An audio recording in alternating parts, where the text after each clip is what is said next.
नमस्ते प्रणाम। हम किरण शर्मा, हम मंजू शर्मा अपना चैनल पर स्वागत करे छी। नमस्ते प्रणाम। जते दाई माय दीदी भाईजी भैया छी सब गोटन के प्रणाम करे छी। सब गोटा एहन आशीर्वाद प्यार देते रहूं।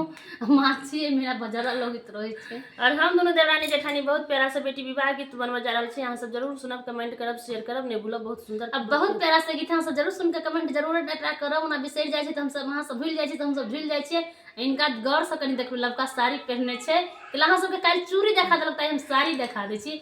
इनकर बात पर विश्वास कनी कम करब, पुरानो के नए कहत रहे छे। एहन बात नहीं छे। अहाँ सब कमेंट करके देख लेबे, पूरा फुल वाच करके देखबे कि हम नया पहन रहे छी कि पुरान। हमेशा हमरा बेइज्जती करब में लागल छथिन। आई सब इनका साथे नहीं बजबे या नहीं गीत गेलिए। हाँ तो तू अलगे रह, हम अलगे छी। हट हट के कनी बैठ दुनू। देखै छी हम साइड भ के बैस रहे छी। आ इनका से बातचीत करम कनी कम करब कि दोसर रंग के आदमी छी। बाबा यो देशया दूरा हमारा बियाही देलियै गंगा नदी पारा कलियै ओ बाबा यो देशया दूरा हमारा बियाही देलियै गंगा नदी पारा कलियै ओ बाबा यो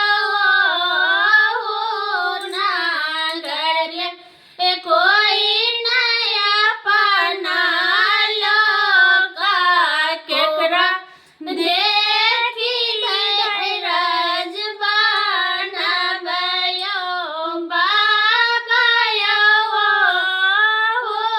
नागरिया कोई नया अपना लोग केकरा देखी रज बनबै हो पोती गैले साया दूरा तोहरा बियाही देलिया ओ गंगा नदी पारा कलिया ओ गए पोती गए दे साया दूरा तोहरा बियाही देलिया ओ गंगा नदी पारा कलिया ओ गए पोती गए हो